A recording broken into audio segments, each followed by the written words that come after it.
দুই তিনটা জিনিস, একটা তো আছে যে পারসেপশন, সে পারসেপশনে আমরা দেখতে পাচ্ছি যে আপনারা রাজনৈতিক দল করবেন, রাজনৈতিক দল করার জন্য আপনাদের টাকা দরকার হবে, বিভিন্ন জায়গা থেকে আপনাদের টাকার অন্য রাজনৈতিক দলগুলোর সাথে যদি আপনাদের মাঠে মোকাবেলা করতে হয় তাহলে আপনাদের টাকা লাগবে, টাকা লাগার জন্য আপনারা বিভিন্ন জায়গা থেকে চাঁদা নিচ্ছেন, কখনো সেই চাঁদা গাড়ি হয়ে আসছে, কখনো সেই চাঁদা বাড়ি হয়ে আসছে, কখনো রূপায়ণ টায়ারে আপনাদের অফিস হয়ে আসছে, কখনো আপনার কম্বল হয়ে আসছে সার্জিস, কখনো আসিফ মাহমুদের হেলিকপ্টার হয়ে আসছে।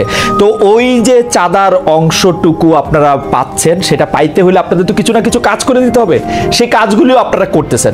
এইটা হচ্ছে পারসেপশন, এটা হচ্ছে আপনাদের বিরুদ্ধে অভিযোগ। জনাব সার্জিস আলম, আপনার কাছে আসার আগে আমি একটু দর্শকদের কাছে জানতে চেয়েছিলাম যে শেখ হাসিনা বক্তব্য পচা ঠেকাতে সব গণমাধ্যমকে হুঁশিয়ার করেছে বৈষম্য বিরোধী ছাত্র আন্দোলন, তাদের অবস্থান সঠিক বলে মনে করেন কিনা? জনাব সার্জিস আলম, আপনি আপনার জায়গা থেকে ভাই একটা জিনিস একটু জাস্ট ক্লিয়ার করেন, ওই যে ছাড় দেওয়ার কথাটা বলে আপনার জায়গা থেকে ভাই একটা জিনিস একটু জাস্ট ক্লিয়ার করেন, ওই যে ছাড় দেওয়ার কথাটা বলেছিলেন এটা কাদেরকে ইন্ডিকেট করে, অর্থাৎ এটা কি সেনাবাহিনী নাকি অন্তর্বর্তীকালীন সরকার? না না, আমরা শুনেছিলাম যে আওয়ামী লীগের যারা শীর্ষস্থানীয় নেতৃবৃন্দ আছেন, আওয়ামী লীগ, যুবলীগ, ছাত্রলীগ বা তাদের মধ্যে অনেকে প্রাণ ভয় সেনাবাহিনীতে সেনা ক্যান্টনমেন্টে আশ্রয় নিতে গিয়েছিলেন, তাদের একটা মোটামুটিভাবে তাদের একটা সংখ্যা বলা হয়েছিল আইএসপিআর থেকে এটা দিয়ে, কিন্তু পরে আমরা দেখলাম তাদের কাছে এই সংখ্যক লোক তাদের কাছে আসলে নাই, আবার এদের কিছু লোক আবার এদের মধ্যে আছে।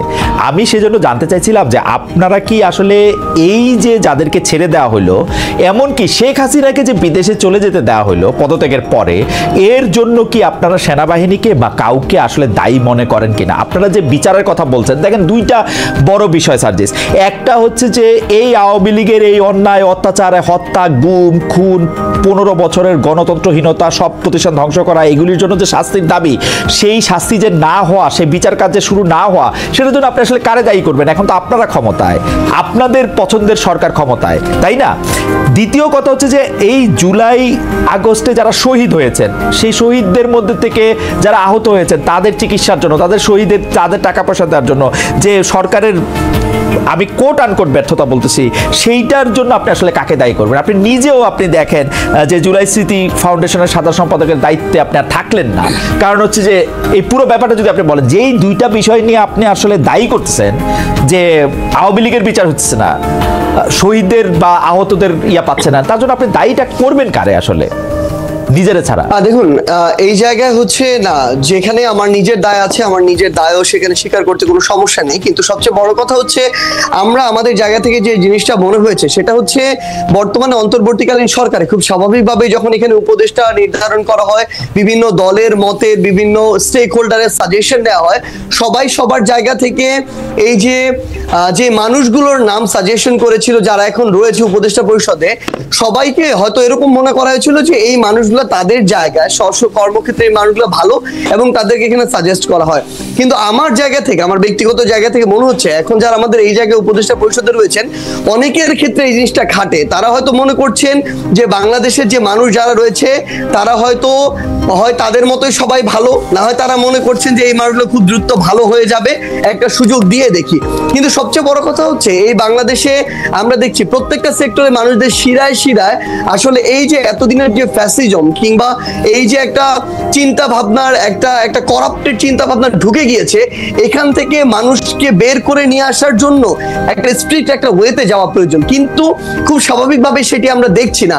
বরং ওই মানুষগুলোর মধ্যে যে প্রথমে 2-3 মাসে যে একটা ভীতি তৈরি হয়েছিল যে একটা কথা বলি, আমি বিভিন্ন জনের কাছ থেকে যা জানছি, যত উপদেষ্টা আপনারা নিয়োগ দিচ্ছেন, ডক্টর ইউনূস সহ, আপনারা সহ সব উপদেষ্টা নিয়োগ দিচ্ছেন আপনারা আর কারো কথা শুনে কোনো একজন আচ্ছা, সবচেয়ে ভাই একটা জিনিস একদম ক্লিয়ার করি, এটা হচ্ছে সবচেয়ে বড় মিথ্যা কথা। কেউ যদি বলে থাকেন তাহলে তিনি মিথ্যা বলেছেন অথবা না জেনে বলেছেন। এখানে বিএনপি তাদের সরাসরি তাদের মত ছিল, তাদের সাজেশন ছিল, জামায়াতের মত ছিল, তাদের সাজেশন ছিল, অন্যান্য রাজনৈতিক দলগুলোর জায়গা থেকে নামের সাজেশন ছিল, বাংলাদেশ সেনাবাহিনীর পক্ষ থেকে সাজেশন ছিল, শিক্ষার্থীদের পক্ষ থেকে সাজেশন ছিল, সিভিল সোসাইটির পক্ষ থেকে সাজেশন ছিল। আমরা শুধু আপনাদের সাজেশন নেওয়া হয়েছে, আর কারো সাজেশন নেওয়া হয় নাই ভাই। এবং সবচেয়ে বড় কথা, ইভেন এখানে প্রফেসর ডক্টর মোহাম্মদ ইউনূস যখন তাকে প্রধান উপদেষ্টা হিসেবে আমরা আমাদের জায়গা থেকে প্রস্তাব করি এবং তিনি সেখানে পজিটিভ একটি রেসপন্স করেন, তখন তার জায়গা থেকেও সাজেশন ছিল এরকম যে আমি এই পরিষদটাকে যদি কন্টিনিউ করতে চাই, এখানে আরো 2-3 জন এই মানুষকে প্রয়োজন এই জায়গাগুলোতে উপদেষ্টা পদে। সো এখানে প্রায় 5 থেকে 6টি স্টেক হোল্ডারের সরাসরি অংশগ্রহণ ছিল, সরাসরি তাদের সাজেস্ট করা যে উপদেষ্টারা তারা এখন রয়েছেন। কেউ যদি এটা স্বীকার করতে না চান, অবশ্যই এটা সৎ সাহসে তাদের অভাব। এখন যদি এই কথাটি বলি যে এখানে যে জিনিসটা আমরা আমাদের জায়গা থেকে দেখতে পাচ্ছি, সরকারের আসলে অনেক উপদেষ্টার নর্মাল সময়ে যেরকম একজন মন্ত্রী অ্যাক্টিভলি এখানে পার্টিসিপেট করার কথা, গার্ডস দিয়ে বোল্ডনেস শো করে কাজ করার কথা, অনেক উপদেষ্টার ভিতরে আমরা এখন সেটা দেখতে পাচ্ছি না। তারা গতানুগতিক তাদের যে অফিস ওয়ার্ক, সেই অফিস ওয়ার্ক গুলো তারা তাদের জায়গা থেকে করছেন। সো আমাদের জায়গা থেকে মনে হচ্ছে যে যেভাবে এরকম একটি করাপ্টেড আমলাতন্ত্র এতদিন ধরে চলেছে বা করাপ্টেড করা হয়েছে, সেই আমলাতন্ত্রকে ব্যবহার করে যখন তাদের মতো করে গতানুগতিক একটি মন্ত্রণালয় চলবে, সেটা থেকে কাঙ্ক্ষিত আউটপুট কখনো পাওয়া সম্ভব নয়। এই বিষয়টি আমরা এখন আমাদের জায়গা থেকে দেখছি। এই যে বিচারিক যে প্রক্রিয়াটি, আপনি সেনাবাহিনীর এখানে ক্যান্টনমেন্টে প্রায় 6 শতাধিক বিভিন্ন মানুষজন তাদের আত্মগোপনে থাকার কথা যেটি বলছেন, আমরা আমাদের জায়গা থেকে বৈষম্য বিরোধী ছাত্র আন্দোলন প্ল্যাটফর্ম, জাতীয় নাগরিক কমিটি প্ল্যাটফর্ম, এই জায়গা থেকে আমরা সরকারকে পুশ করেছি। আমাদের যারা ছাত্র উপদেষ্টা 3 জন রয়েছে সরকারে, তাদেরকে বলেছি, তারা তাদের জায়গা থেকে সরকারকে বলেছে, সেনাবাহিনীকে বলেছে। সেই জায়গায় সেনাবাহিনী একটা রিপোর্টও দিয়েছে। শেষ করি একটু। সেই রিপোর্টে যেটি দেখানো হয়েছে যে রাজনীতিবিদ যারা ছিল তাদের সংখ্যাটা বেশ কম, ইভেন এটা 100-রও নিচে, তারা বলছেন অ্যারাউন্ড 50-এর মতো। এবং এই জায়গাটার সংখ্যাটা সবচেয়ে বেশি হচ্ছে কিছু পুলিশ কর্মকর্তা, কিছু আমলাতন্ত্রের কিছু আমলা, তারা তাদের পরিবার সহ ওই বিভিন্ন বাড়িগুলোতে তাদের আত্মীয় স্বজন বাসায় আশ্রয় নিয়েছিলেন। এবং সবচেয়ে বড় সংখ্যাটা হচ্ছে আমলা এবং পুলিশ, যারা এই হত্যাযজ্ঞের সাথে সরাসরি জড়িত ছিলেন, যারা ওই আমলাতন্ত্রে বসে শেখ হাসিনাকে সার্ভ করেছেন। সেই জায়গায় এখন সবচেয়ে বড় যে সমস্যাটি হচ্ছে, তারা কিছুদিন আত্মগোপনে বা কাজে ঠিকমতো অংশগ্রহণ না করে এখন বিভিন্ন ফর্মে আবার অংশগ্রহণ করছেন। কিন্তু সরকারের জায়গায় যে একটি স্ট্রিক্ট হয়ে যে একটি ব্যবস্থা নেওয়ার যে প্রক্রিয়াটি, সেটি আমাদের জায়গা থেকে আমরা দেখছি না। বরং আমরা যেটি দেখছি যে ওই আমলাতান্ত্রিক যে বিচারিক প্রক্রিয়া, ওই জায়গায় সরকার এখন ঢুকে সেই প্রসেসের মধ্যে দিয়ে যাচ্ছে। জনাব সার্জিস, আপনি তো আসলে বাংলাদেশে এবং আপনি বাংলাদেশের মোটামুটি 5 জন গুরুত্বপূর্ণ লোকের একজন, আপনি ভালো বলতে পারবেন। আপনি আমাকে একটু বলেন তো, আপনি বললেন যে উপদেষ্টারা আসলে তাদের দায়িত্ব পালন করার ক্ষেত্রে অনেকটা, মানে আমি কি বলবো, যে অনেকটাই পরিচয় দিচ্ছে না। কিন্তু আমি দূর থেকে বাংলাদেশটাকে যা দেখি, যে বাংলাদেশটাকে চালাইতেছেন আপনারা 3 জন, যে সমন্বয়ক উপদেষ্টা পরিষদে আছেন সেই 3 জন, এবং আপনি এবং জনাব হাসনাত আব্দুল্লাহ, আপনারা 5 জন যদি ধরে নেই, তাহলে এই যে কি জানি বলে নাগরিক কমিটির জনাব পাটোয়ারি, জনাব আক্তার, তারাও কিছুটা সরকার চালাচ্ছেন।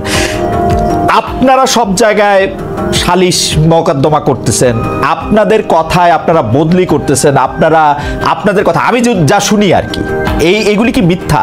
মানে উপদেষ্টাদের মধ্যেও অনেকে এইটি দেখতেছেন যে আপনারা যেটা বলতেছেন, আপনারা যেদিকে যাইতেছেন দেশটা সেদিকেই যাচ্ছে।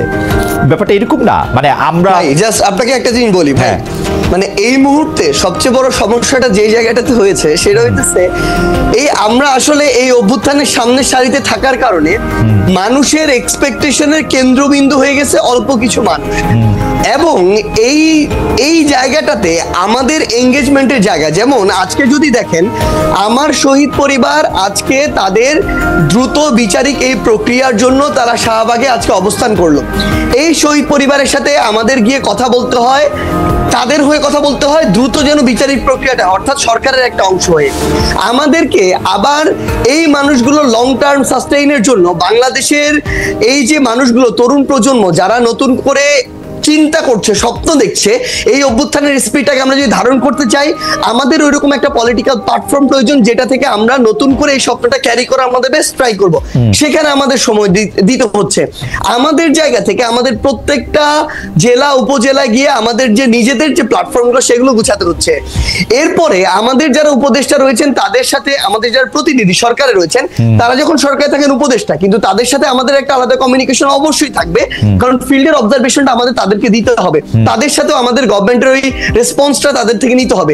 সো এই যে প্রত্যেকটা বিষয় যদি দেখেন, প্রত্যেকটা বিষয়ে আমরা আমাদের জায়গা থেকে এগুলো বিভিন্ন ভাবে জনগণের এক্সপেকটেশন অনুযায়ী আমাদের কথা বলতে। একটু শেষ করি ভাই, কিন্তু আপনি যে জিনিসটা বললেন, এই যে সালিশের কথাটা বললেন, আজকে শাহবাগে আমার শহীদ পরিবার বসেছে, সেখানে তারা এক্সপেক্ট করে যাদের নেতৃত্বে অভ্যুত্থানে হয়েছে, আন্দোলনটি হয়েছে, তাদের কেউ একজন কথা বলুক, সেখানে যেতে হয়। আজকে যখন আমার আহতরা কোথায় বসে, সেখানে যেতে হয়। সেটা তো অবশ্যই যাবেন সার্জিস, সেটা তো অবশ্যই যাবেন। আমি বলি আপনারা কি ফোন করে এসপি বদল করেন বা সচিব? একটা জিনিস বলি, হ্যাঁ, সচিব নিয়োগকে তদবির দেন। সবচেয়ে বড় সমস্যাটা এখন কোন জায়গায় হয়ে গেছে, যদি আপনি যে কোনো জায়গায় একটা সমন্বয়কের একজন নাম ব্যবহার করতে পারেন, স্পেশালি যাদের নাম সবাই চেনে, তাহলে আপনার সাতকুল মাপ। ইভেন বাংলাদেশের সবচেয়ে বড় যে পলিটিক্যাল যে রাজনৈতিক দলগুলা, এই বড় রাজনৈতিক দলের যে রাজনৈতিক ব্যক্তিত্বের নাম আপনি জানেন, বাংলাদেশের অধিকাংশ মানুষ জানে, তারাও সুযোগ পেলে এরকম দু একজন সমন্বয়কের নাম ব্যবহার করে বিভিন্ন জায়গায় বদলি করায়, বিভিন্ন জায়গায় বিভিন্ন তদবির করে।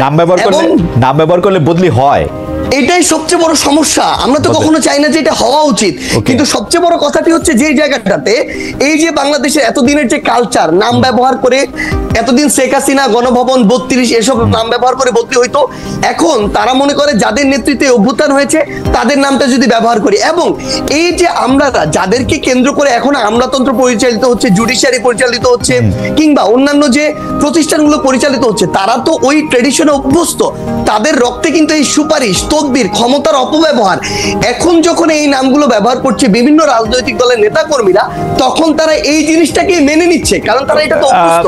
কিন্তু ভাই আমাদের জায়গা থেকে সবচেয়ে বড় কথা বলি, ইভেন যদি আপনি এরকম শুনেও থাকেন, এটা যদি 10 জন হয়, কয়েকজন মানুষের সমন্বয়কদের নাম ব্যবহার করে, এটা অন্তত 70-80 জন হচ্ছে বিভিন্ন রাজনৈতিক দলের গুরুত্বপূর্ণ রাজনৈতিক ব্যক্তিদের।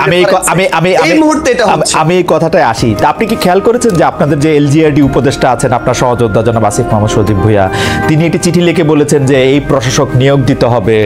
এইটা কি মানে সেম না যে ধরেন আওয়ামী লীগের এলজিআরডি মিনিস্টার যিনি থাকতেন, তিনি আওয়ামী লীগের একজন লোককে মনে করলেন যে তাকেই প্রশাসক নিয়োগ দিতে হবে, তাকে প্রশাসক নিয়োগ দেওয়া হোক, এটা চিঠি দেওয়া হোক। এটা সেম সেই যেটা, যেহেতু চিঠিটা সামনে আসছে সেজন্য বলতেছি। না ভাই, একটা জিনিস কি, তিনি একজন মন্ত্রণালয়ের একজন উপদেষ্টা হিসেবে দায়িত্বপ্রাপ্ত আছেন, তার কাছে কোনো একটা বিষয়ের যদি মনে হয় যে এই জিনিসটা ওই স্বার্থে বেটার, তিনি এই জায়গায় ধরেন সাজেশন দিয়েছেন, কিন্তু তিনি তার জায়গা থেকে, আমি একটা জিনিস বলি, কখনো এটাতে কাউকে যদি বাধ্য করেন যে এটাই করতে হবে এবং না হলে এটার বিরুদ্ধে তার ওই অ্যাকশনটা দেখেন, তখন আমি তার বিরুদ্ধে গিয়ে দাঁড়িয়ে যাব। কিন্তু আপনি এটা বলেন ভাই, একদম ক্লিয়ার প্রশ্ন, আপনি এটা বলেন, এরকম সিঙ্গেল একটা সুপারিশ যেটা সার্জিস করেছে, এরকম সিঙ্গেল একটা সুপারিশ যেটা হাসনাত করেছে, আমরা আমাদের জায়গা থেকে এটা আমরা মনে করি যে আমরা ওইরকম কোনো অথরিটি না যে এই জায়গাটি করতে পারে। আমরা আমাদের জায়গা থেকে এই দাবিটি তুলি, যেই দাবিটি আমরা তুলি, এই দাবি আমরা সোশ্যাল মিডিয়া ওপেনলি তুলি, কারণ আমাদের মনে হয় যেটা পুরো বাংলাদেশের জন্য প্রয়োজন, মানুষের জন্য প্রয়োজন, সেটা আমরা ওপেনলি পুরো বাংলাদেশের সামনে। আচ্ছা, আমি আপনাকে প্রশ্নটা করে যাই তাহলে। প্রশ্নটা হচ্ছে যে 2-3টা জিনিস, একটা তো আছে যে পারসেপশন, সে পারসেপশনে আমরা দেখতে পাচ্ছি যে আপনারা রাজনৈতিক দল করবেন, রাজনৈতিক দল করার জন্য আপনাদের টাকা দরকার হবে, বিভিন্ন জায়গা থেকে আপনাদের টাকার অন্য রাজনৈতিক দলগুলোর সাথে যদি আপনাদের মাঠে মোকাবেলা করতে হয় তাহলে আপনাদের টাকা লাগবে। টাকা লাগার জন্য আপনারা বিভিন্ন জায়গা থেকে চাঁদা নিচ্ছেন, কখনো সেই চাঁদা গাড়ি হয়ে আসছে, কখনো সেই চাঁদা বাড়ি হয়ে আসছে, কখনো রূপায়ণ টায়ারে আপনাদের অফিস হয়ে আসছে, কখনো আপনার কম্বল হয়ে আসছে সার্জিস, কখনো আসিফ মাহমুদের হেলিকপ্টার হয়ে আসছে। তো ওই যে চাঁদার অংশটুকু আপনারা পাচ্ছেন, সেটা পাইতে হলে আপনাদের তো কিছু না কিছু কাজ করে দিতে হবে, সেই কাজগুলিও আপনারা করতেছেন। এইটা হচ্ছে পারসেপশন, এটা হচ্ছে আপনাদের বিরুদ্ধে অভিযোগ। কেউ কেউ এটা অভিযোগ হিসেবেও দেখতে চান না, কেউ কেউ মনে করেন যে এটা ঠিকই আছে। এটা নিয়ে আমরা আপনার সাথে একটু কথা